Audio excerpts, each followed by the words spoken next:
seem to work. Does it? Oh, okay. Hi, everybody. Good morning. Thank you very much for coming out so early on a Saturday morning to be with me.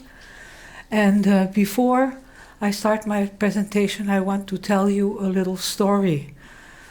I promised myself that the first time I would speak in the United States, I would wear this dress for you to honor your beautiful land. This is a vintage dress. It's 60 years old now. And I got it because a friend of mine, Mackenzie Amara, who's a psychologist, organized a swap meet during the pandemic at her house on Lake Zurich. And we were only allowed to be together 5 people at a time, so we took turns. And when I went through the clothes rack, I saw this dress and I liked it, and there were 2 women sitting over there, and one said to me, "Do you know who Jimmy Carter is?" And I said, "Of course I know who Jimmy Carter is." And she said, "Well, when I was 18 years old, my parents took me to the White House to meet Jimmy Carter. And that's why I call this my historical dress. This is the dress that met Jimmy Carter." And I wore it to honor all of you. So, this is the first picture. It shows you a very common crop. Many of you know this. This is rye. And why rye? It's because of the 4 crops of the goddess Demeter, whom we will hopefully see next. Nothing's going on here. When I click, nothing happens. Hold on, I'm holding it upside down. No. No. No. Ah. Takes a man's strength to do that. So here, again, when you do it, it works. How come? The side button? Side button? How do it work just now? Yeah, these ones. Oh, okay. This is the goddess Demeter. She's shown here with the horn of plenty, also known as the cornucopia. She was the Earth Mother, the goddess who was responsible for everything that grew. And rye was one of her 4 crops. We see her here with all 4 of them. They're wheat, barley, rye, and poppy. So here they are. And why rye? It is, well, let's go on a little first. Here we have her daughter, Persephone, also known as Cori the maiden or Desponia the mistress. Persephone was both considered a goddess of fertility and crops, but also of death. And here is why. She was playing out in the field one day with the daughters of Okeanos when the earth split open and she was abducted by Hades, the god of the underground. Now, Demeter and Zeus had this daughter together. You know how incestuous they were. They all had children together or not children.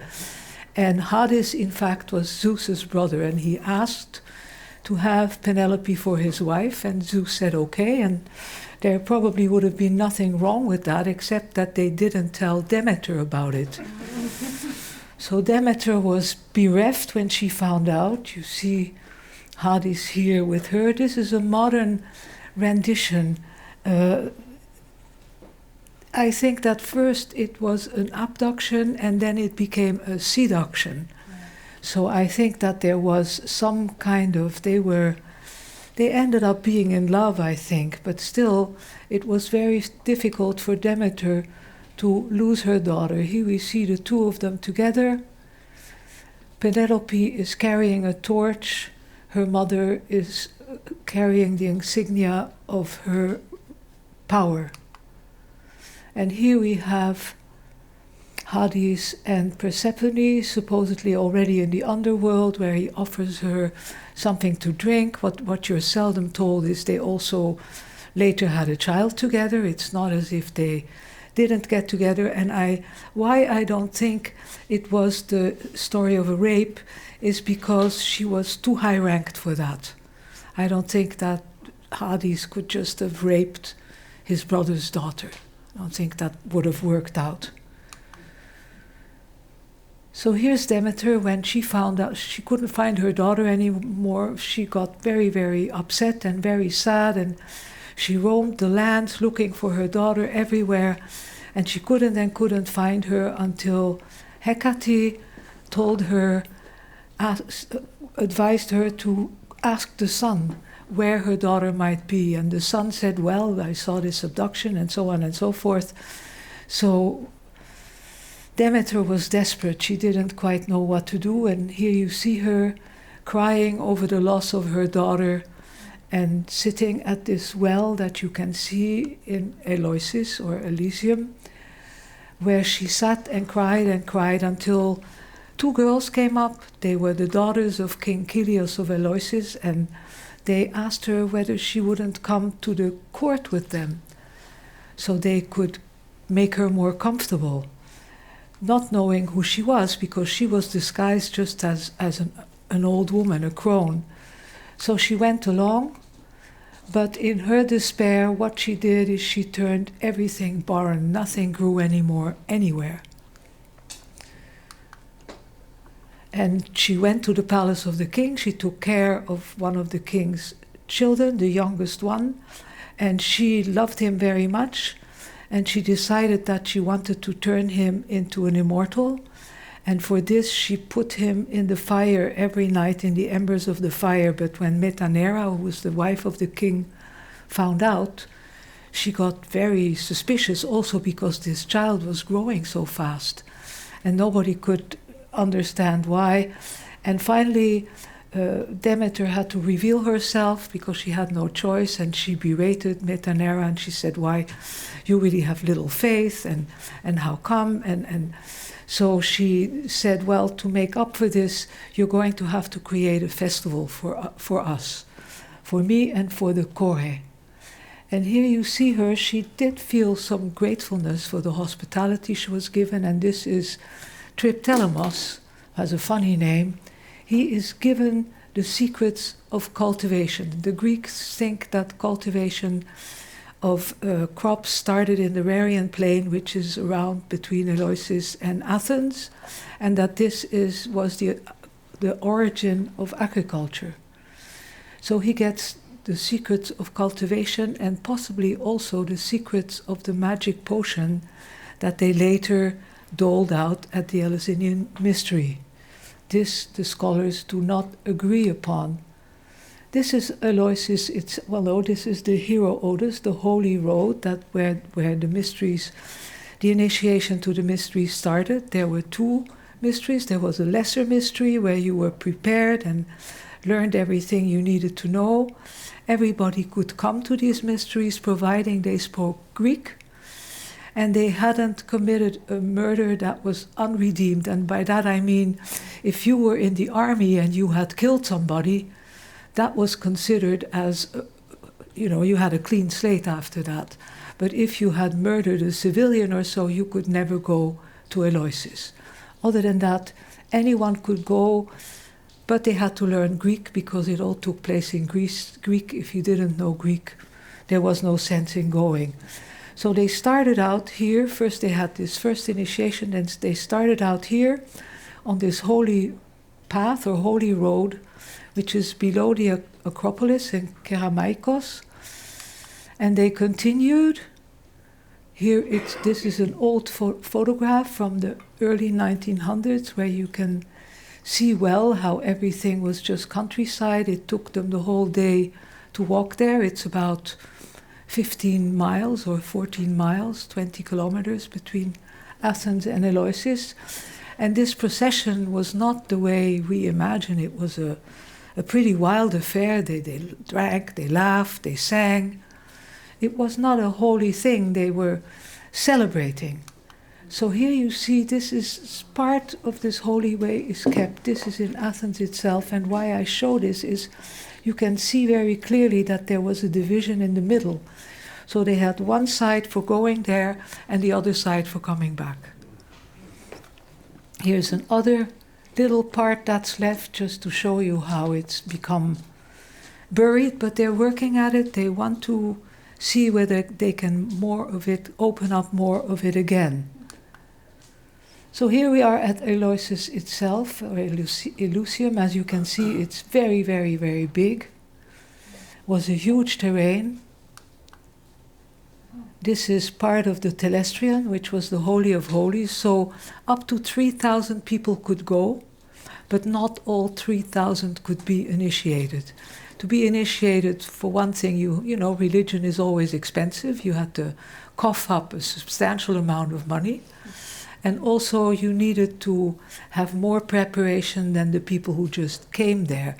But just coming there was already a big thing, and many people went 1 year, and then maybe the next year or the year after, they were ready to be initiated.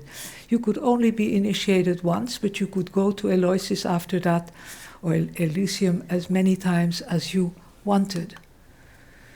Here we have the ruins seen from another side. They're now rebuilding the back wall of the Telesterion. I was just there last week at another conference. That's why I'm also intent to speak about it. It's still very fresh with me, and it certainly ties in with our subject. So these are pictures I took when I was there 3 years ago, and they've done quite a bit, taken care of a lot of the debris. It's just that it's an immense task because it was really a big place. This is the Telesterion. There was an inner part that you can see on the right that was just reserved to the priests, where they had this basket with sacred objects belonging to the goddess that they first brought to Athens. And then when the mysteries started, they would bring it back. And that's where they would take it, and that's also where they kept this kykeon, which was the drink that they took at the ceremony, where, of course, Rook, Wasson, and Hofmann, in their book, The Road to Eleusis, they try to prove that this contained ergot.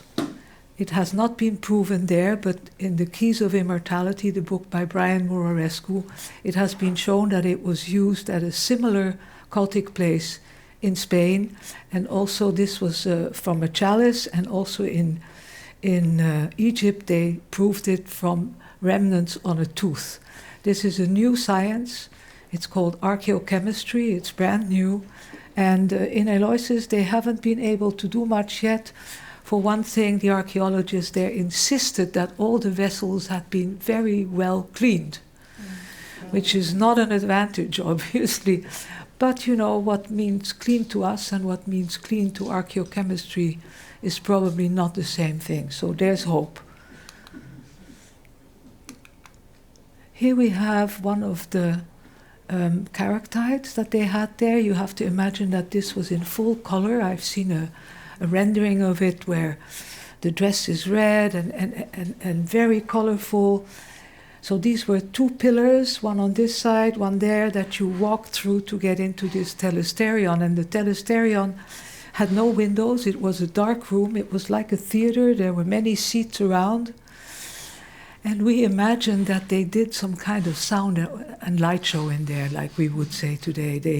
They had a way of conjuring up a very special atmosphere that left people in a state of wonder and mystery.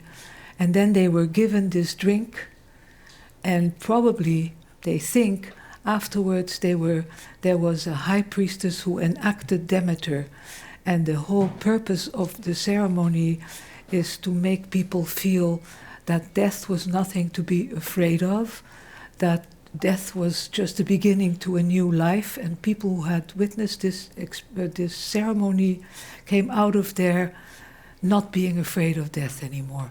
That's what we know. There's also a lot we don't know, because it was forbidden by penalty of death to talk about what you witnessed there. In later years, there were some people who ridiculed it, who talked about it anyway, but you know, between what people say, people like that say, and what really happened, we still don't quite know. These are some details there. It was a beautiful place in the day, and this is an artistic rendering I wanted to show you because it captures the atmosphere, though architecturally it's not right. This is not the way it looked really, somewhat, but not really like that, but it gives you an idea of this place on a hill, And then here in the back you have a rock with a gap. That's where Persephone emerged from the underworld, because that's what happened. Finally, Persephone made a deal with Zeus that Demeter made a deal with Zeus that Persephone could come back up from the underworld, and she could have come up even all year long, but Hades again seduced her with some pomegranate seeds. Pomegranates in Greece were the symbol of eternal life, and she ate of them, and that had her bound to the underworld so that she could only be on earth to bring spring, and in the fall she would leave again. Now the Greeks only knew 3 seasons, the ancients. They knew spring, summer, and fall.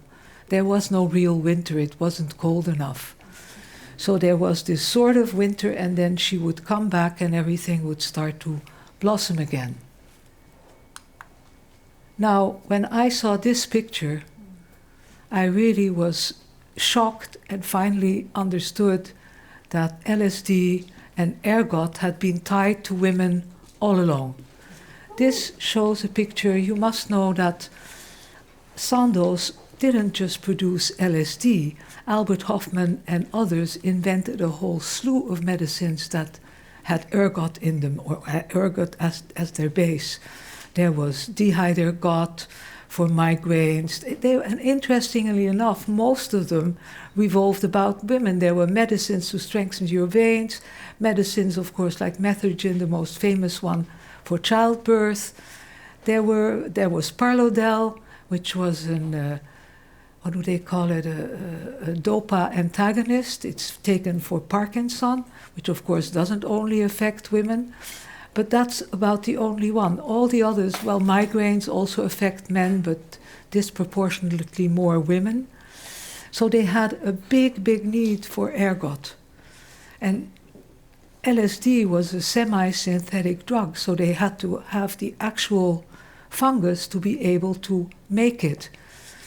So they started producing rye, because between the 3 grains, rye, barley, and wheat, rye is the only one that's not self-fertilizing.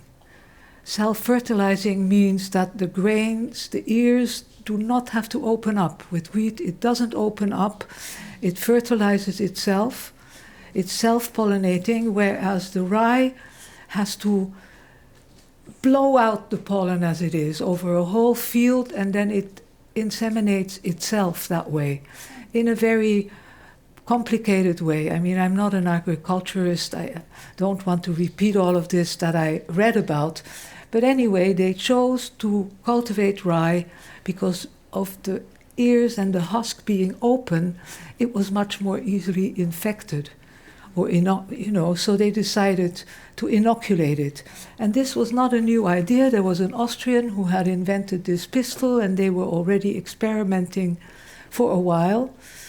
And they grew a special kind of rye. Normally, rye doesn't grow very high. Let's say it grows to my waist. So they grew rye that was a lot higher, so they could work with it more easily. And out of this rye, Cluser rye, that they developed, came the first patented crop ever. So ergot is at the base of agrochemistry, industrial agriculture. Here you see this poor woman who has to, with this pistol, go through the whole ear of corn, and then to the next, and then to the next. Later, they also developed the kind of wooden clappers where they could just clap, and then they got maybe 12, 15 of them inoculated, and later also machines. But between 1934 and 1975, they cultivated ergot in a very large part of Switzerland, in the cantons of Bern, Fribourg, Lucerne, Basel. It was big.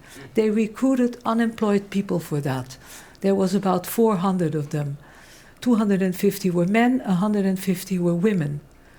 It later turned out that the women were a lot better at reaping the ergot, which grew big in big things because it was cultivated. It was not natural. It grew bigger. let me see what the next one is. Here you have it. This is a poor example. I couldn't find a picture of what they had. They would have this infestation, but much, much more. Like whole drafts of it would be hanging on these ears of rye. And they would go and collect it, and that ultimately also led to them stopping it because they got sick. If they breathed this all the time, it turned out, they got an infection of the lungs, their lips started blistering, and at first Sandoz did away with this, and they didn't compensate them or anything for this. They just get new workers. But over time, it was too much, they were producing, tons of this stuff. And the war was going on. They had in Switzerland something called the Battle for Cultivation, or Cultivation Battle. Every green spot in Switzerland, which is a small country, instead of having parks or having lawns or anything like that, they just grew potatoes and carrots, and they grew everything there.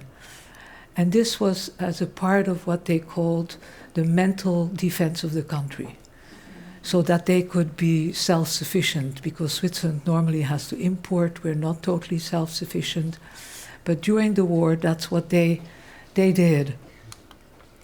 And if you look at this is Claviceps purpurea. This is the fungus. It's enlarged 500 times. So here you can easily see its relationship to psilocybin. It's really reminiscent of that, isn't it?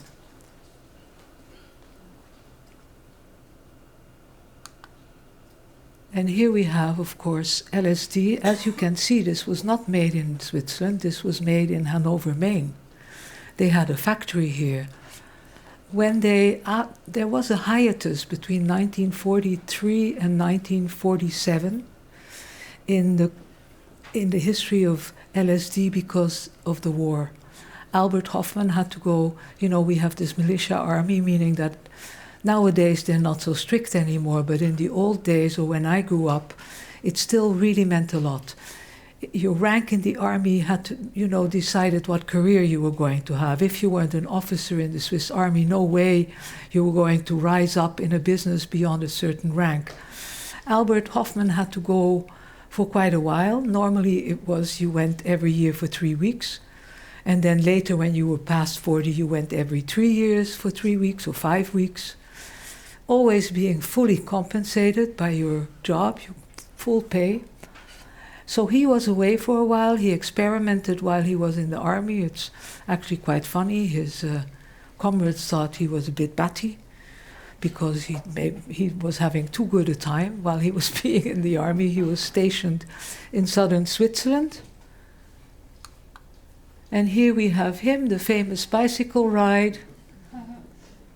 And another version of this by Brian Blomerth from the book The Bicycle Ride. Welcome to Sandoz. Well, I've been at Sandoz, which is now Novartis.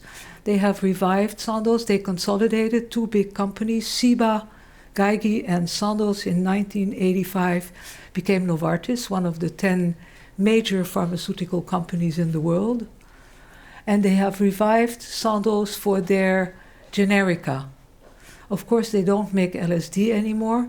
That was very dumb. They should have gotten into this business. Now they would really be well set up because the expertise was already there. But for many years, in the 80s, we tried to involve them with Gaia Media. It was very difficult. They were always very standoffish. Nobody wanted to talk about it. They were ashamed. No wonder, because they didn't have a clean vest, during the Second World War. They gave LSD for experimentation purposes to the Nazis. They experimented they started, but then the war kind of finished. They didn't get very far. But the American CIA didn't mind dirtying their hands and took over the research from the Nazis and turned it into MK Ultra and did the same thing. I mean, the Nazis, of course, had a lot of scientists, a lot of people who were not directly involved in the Holocaust, if you so wish, and they had knowledge that was needed and was taken regardless of what their positions had been judges, anyone. They didn't have anybody left. I mean, what could they do after the war in Germany? So that's how this happened, and this knowledge about how to brainwash people was originally developed by the Nazis, who also just started but also found that it was difficult. But they had other truth serums that they fed to their enemies. They had a whole program going. What people don't know, maybe there's this book called Blitzed by Norman Ohler. The Nazis were stoned out of their minds most of the time. They really were. They were on speed most of the time. They gave, of course, there were reasons for this. During the war, if you had to fly a fighter jet, these planes weren't as fast as nowadays, so you had to be able to be awake for 48 hours. So they'd give you drugs, and they pumped them all up on drugs, especially a drug called pervertin, which I think already has an interesting name, almost having the word pervert in there already. So, I mean, this is what they did. And Hitler himself was, the only person, excuse me if I say so, in terms of drug intake that I can compare this with is Elvis Presley. He was just as drugged up as Hitler had been, totally pumped full to the point where he was always constipated, always unwell, needed more and more and more opiates, speed, I don't know what all. I'm not so informed about what Elvis Presley all took. I know what Hitler took, but most of these names don't mean anything to anybody anymore because they're long gone. They're not manufactured anymore, these products. But it was speed, it was opiates, it was animal hormones. It was just disgusting. I tell you guys, really disgusting. So Sandoz exists again as a minor firma company, and there are the archives. And the archives of Sandoz are huge. There are two things. There's Albert Hofmann's personal archives, from which the knowledge came about this, all this growing of ergot. Nobody knew about it because, naively, we never asked ourselves where did this LSD come from? How did they? We just assumed that they sort of made it in the laboratory. We never knew that this ergot had to be produced in such a big style. And I mean big, by 1950s, they were turning over 60 million francs of it a year, which is a lot. You can equate that 1 to 1. The dollar was worth a lot more, so it's difficult to calculate it. But it was really tons and tons of it that they needed for all these medicines that I have mentioned, and only very little of it for LSD. So they produced the LSD for MK Ultra. That kind of backfired on them because too unreliable. And then they started to use it in therapy, which worked better. But then, as you all know, the Nixon administration came and just lied and came up with disinformation about LSD because they essentially wanted to harm the black community, the other people of color, the hippies, anyone who was against the Vietnam War needed to be discredited. So that's how that happened. Now we move. At Sandoz at the time, there was a woman working directly for Albert Hofmann. She was his lab assistant. Her name was Susie Ramstein. She started at Sandoz. I haven't quite been able to find out because I tell you guys, they really make it difficult for you. I asked to do some research there. When I got there, all they gave me were old internal phone books. So that was, in one sense, there was some information in there. I could see the years that she still was working there. And I understood that she probably started there as an apprentice in 1942. They didn't take apprentices unless they were 20 years old. They wanted them to have some knowledge, and they wanted them to have a certain maturity because, after all, they were handling all these chemicals. So she must have started 1942 because by 1943 they didn't take anybody anymore until the war was over. And the last telephone book I saw was the one of 1959, and she was still there. So I haven't been able to get this man to just answer a basic question as, please, when did she sign the contract of employment and when did she leave you? But I'm working on it. I'm killing him with kindness, and I hope one day I'll succeed. This is my strategy. What I did find out is that she shared an office with Albert, or lab rather, with Albert Hofmann, who first worked alone, then he got her, and then he got 2 more lab assistants, and later it became bigger. He became the director of the pharmaceutical department. He didn't do that much practical work anymore. Administration took over, but at the time, he was working with his lab assistant in this office, and she was the one who took him home when he went on the famous bicycle ride. People like to think it was a man because it says in the book, an assistant. But no, it was a woman, and it was her, and her name was Susie Ramstein. Now, in order to find out more about her, because I knew that it was going to be very difficult with Novartis, as it had always been, I wrote letters to everybody called Ramstein living around Basel, maybe about 15 people. And of all, was this maybe a great aunt of yours? Because I did talk to her.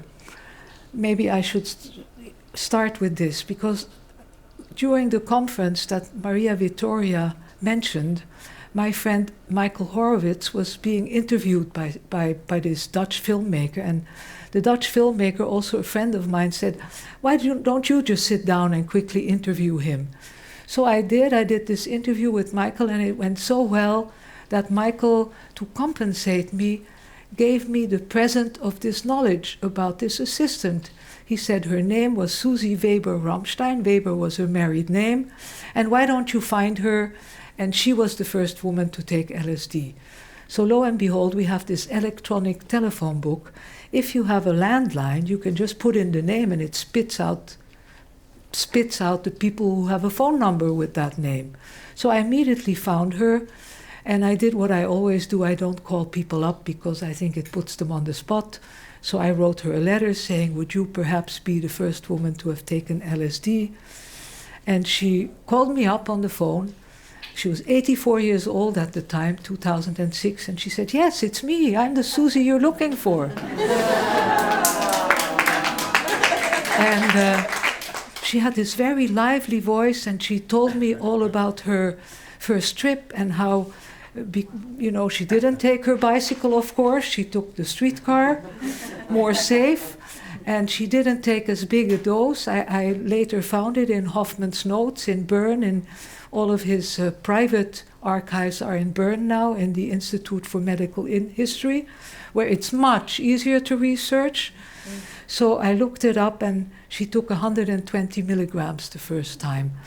And she said when she took the streetcar in those days, there was a man coming around, selling you the ticket. She thought he had a big nose. And she thought everybody's faces looked a bit distorted, and she felt giggly. But she didn't have any problems finding her way home. And she repeated this and other experiments several times because she wanted to contribute to the safety of taking LSD and its use in therapy. She also thought after Albert Hofmann took his first trip that he had had an overdose. She thought, had he taken less, probably the outcome would be more predictable, and in fact that's what they did. They dosed it at 100 micrograms when they used it in therapy. Now, there are 2 kinds, maybe you're not familiar with. There is in Europe, they do psycholytic therapy. In America, they do North America, psychedelic therapy. Psycholytic therapy means you don't take so much, and you have the actual therapy session while you're on it. In America, they give you a big dose, and not headphones, one of those things over your eyes. And then when you're through with that, then they talk, or maybe the next day or the day after. And the dose is higher. So that's the difference between psycholytic and psychedelic.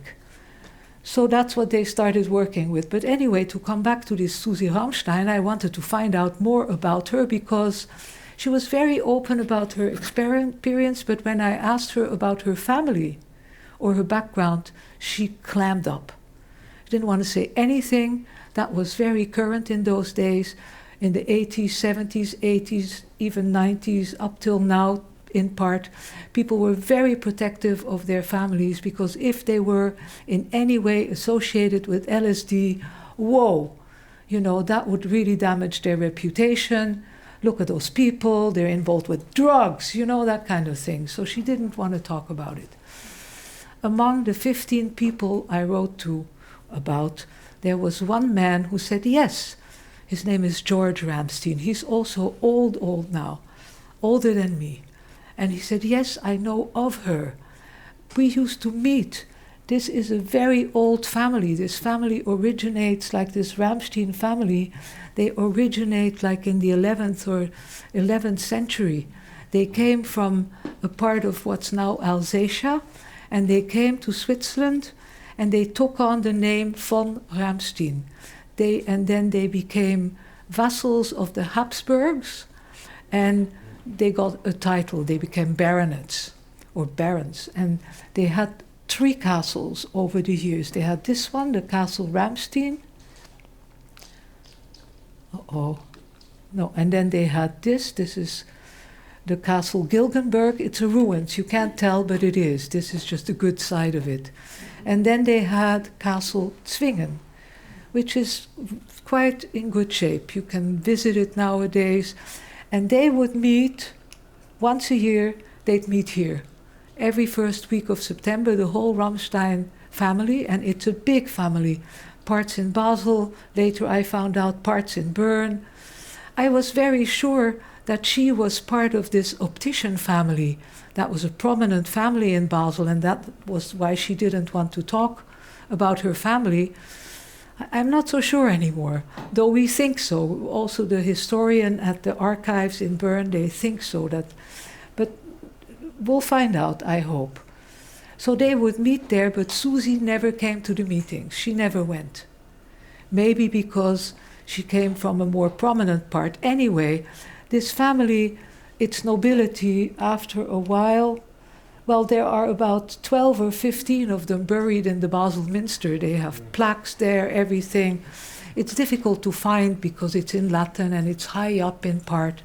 But they had bishops, they had nuns, they had kind of everything these big families had, you know. And they were buried in the Basel Minster. Then here you have an example of the degenerate nobility. In 1848 rather, when the Swiss Constitution was created, after the example of the American Constitution, they abolished the aristocracy outright. But already before this Ramstein family, the part of the barons, at one point there were no more male children. So then an illegitimate son took over, but he only was a count. And he took on the name, though he didn't have it originally. He called himself von Ramstein, but they were only counts. And then they declined more and more and more. And would you believe, guys, they became butchers. So I thought, why did they become butchers? Why? This is, you know, considered not a very lofty profession, if you wish. But then I figured it out. I think the only thing they knew how to do was to hunt. And hunting means cutting meat. So I think that's the only thing they knew how to do. They, you know, what did these noble people do? They went to battle or they hunted. Not much else. The women did a lot more, but the men didn't do so many different things. So they became butchers, then they became innkeepers, and finally part of the family came up again and they became these optometrists and had a big store in Basel where they sold glasses and so on. But then Susie died and the brothers had to decide what to do with the inheritance. And one of the 2 brothers, Rolf and Walter, had no kids, and he wanted to cash out. So because he wanted to cash out, they had to sell the store. So the one brother could pay the other one out, and that's how their trail is kind of lost. Finally, when I'd already given up or thought, well, I have to write to more Ramsteins in further parts of Switzerland, I get a letter from this Dr. Ramstein, who wrote me, and he said, "Oh, you know, your letter went to my vacation home, and I only got it now. Yes, she was my great-grand-aunt, and she had a son, and here's his name," and so on. So I wrote the son an email, but he didn't write back. And I didn't dare to call him up before coming here, because I thought, if he gives me if he brushes me off, I'm going to feel awful. And I don't want to come and talk to you people saying, well, this is where it stops. There's no chance I'll ever find out who really was this woman. And here I did find finally a picture of her. Here we only see her from behind. She was young. You can see it's a girl because of the hairdo. And here I have a picture that was taken probably a few years later. You can see her from the side. And finally, I'm sorry, this is the only picture I have. That's her. Wow. So I hope to talk to the son when I get back. I'll pluck up all my courage and call him up and hope I won't sit there, sad, and that he will meet me. And my son said, well, what if she kept a diary? What? Michael Horowitz said, oh, Hofmann and her, they had a love affair. I don't think that's true. I personally think that what happened and why she was also very reticent, she was only an apprenticed lab chemist. The others who worked with Hofmann were doctors. They were PhDs. They had studied at the Swiss Polytechnical Institute. When the war came, the men, I think already before, I think she must have been very talented, because Hofmann did call me about it, because I also wrote him a letter and said, So he called me up and he confirmed everything that she told me. And I said, well, what did she do? Well, she mixed potions for me and she prepared solutions. So I think, if you work that closely together, over the years he probably let her do things that normally an apprentice wouldn't do. This is my new theory. And then when the war came and all the men were gone, who did the work? The women did. And probably they weren't asking so closely, do you have a PhD or not? Because they needed the results of the work, because the production of the ergot went right on. So this essentially is my story. I hope that I've spoken long enough, and I hope that you have some questions for me.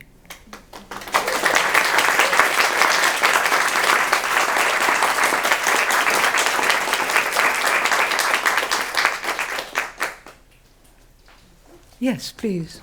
Oh, I loved your presentation, and I Thank love you. all the research you've done. I want to thank you so much for finding this information for us and bringing it to us. My question is about the kaikion. Because you were there and you've done this research, what's your theory about what was in it? Well, they know some of what was in it. It was beer, essentially, at first. Maybe I should say, good that you asked me, the Eleusinian mysteries, there were two periods. There was a more female-dominated period. They say that it started with the myth of Demeter, but historically, these mysteries already existed in Minoan times. That means that they came from Crete via Mycenae. They came then to Greece. If they came from Crete, the chances are quite good that they came from Egypt, because it's very close to each other. And they had the first period in Eleusis was with concentrated on Demeter, Persephone, and Iacchos. And they used beer and mint, and a lot of other herbs. And of course, ergot was well known as for childbirth, that it contracted the uterus, especially for the afterbirth, which is, as you know, the most dangerous part of the birth, because that's where the blood loss can happen. So they knew that, and they must have known that it had psychoactive properties. And in the old days, before 500, 600 BC, it was mostly in the hands of women. But then things changed, and it came to be there was still a high priestess, kept her importance, but the other functionaries were male. And it changed from beer to wine more and more. And Iacchos became Dionysos, like Brian Murorescu describes very, very well. That's where I get this information from. But I talked to the archaeologist when I was at this conference last weekend, and or until Saturday actually, and she said yes, it was beer with mint, and they don't know what else. Now, if we imagine beer, okay, we have a beer, it's nothing. But in those days, all the alcohol was like heavy duty. 15, 18, 20%. The wine was so strong it could floor a whole room of people if you had one glass. So there's a big difference. But as to what was exactly in it, other than the things I've described, for Aloysius, they don't know. They do know for this one place in Spain, where they found out that yes, there was actually ergot in this kykeon. And the kykeon itself, they're just these little cups, that they passed around, kind of around and in the middle thing, and they would administer it to them, and they would drink it, and I guess like with all these things, it would take a while before the effects kicked in. Another thing that was in there for sure were certain raisins. Raisins from trees, sap. They had that because cannabis also contains, what do you call it, yeah, it's hard to pronounce for me. But you know what I mean, the same thing that's in turpentine. So that's a very strong agent that if it can make you very high. So that was also a part of it. It was just a mix, and of course the secret for this mix was in the hand first of these priestesses, and then later probably the high priest also had a part in it. And the high priest and also the other ceremonial person, they were families. The Eupomides and the other ones, the name's gone. But anyway, there were two families, and it was hereditary. It was passed down. And the priestesses passed it to their daughters, and they passed it to their daughters. That's how it worked. But completely, I cannot answer your question. Yes, please. I think we can take one more question. Okay. Well, I'll take yours then. Maybe we can take two, Maria Vittoria, if it's a fast question. I'll try to give a fast answer. Please. I'll try to make it quick. In My Problem Child, he does reference very quickly the effects on the uterus of LSD, but then nothing else. Do you have a sense for why that was not brought forward more? Well, they had the medicine. They had, Methergin. That was one of the medicines he made, and it was his most successful medicine. So I think he didn't go into it very much further because it was known. I don't think it was a secret or anything. What about you? Hi, Susanne. I'm Larissa. I'm also from Zurich. Oh, how? Hi. And Zurich and San Francisco are actually celebrating an anniversary of 20 years as sister cities. So this week I facilitated a drug policy exchange between Zurich and the whole delegation. Oh, I just read about that they came to see how they're dealing with the opioid crisis and the crack crisis here. Yeah, I read about that today. Yeah, I used to live in San Francisco between 18 and 21 for my postdoc at UCSF. Therefore they asked me to kind of help with the program. And so the mayors of San Francisco and Zurich were with us last night at the gala dinner, and we should have invited you as well.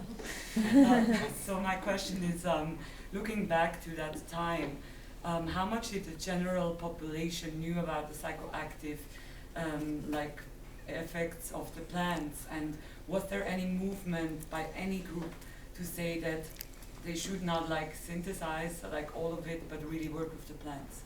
What period are you talking about? In antiquity or during the ergot cultivation? 40s, 50s. I don't think so. I think the public was, first of all, the farmers were against it because they were very scared that the ergot would go on over to other fields and infest everything, which it did not. So they had studies done by the Swiss Agricultural Institute in Oerlikon outside of Zurich that proved that didn't spread like that. It's not something that blows around. So that was their interest, and as to it being psychoactive, I don't think they had a clue. I don't think they knew at all. They knew it was used for medicines, period. What did they tell these people? And the attraction was it was well paid, you know. The work was relatively well paid. So no, I don't think they knew. I think that before the counterculture, nobody knew about this, or only people in specialized circles like the CIA, or then, of course, doctors, psychiatrists, and so on. But that was they only started administering it psychotherapeutically from about 1953 onward. The war disrupted everything, as I found out. Okay? Well then, thank you very, very much for listening, for being here. And, Thank you so much for coming, Susanne. You get the long haul award for the person who came from the longest distance away. We are actually going to have another speaker in about 5 minutes. Marlene, if you could come up here, we could wire you up. And so don't take very much of a break because we're kind of continuous this morning. I should mention that I mentioned earlier that we're going to have a lunch provided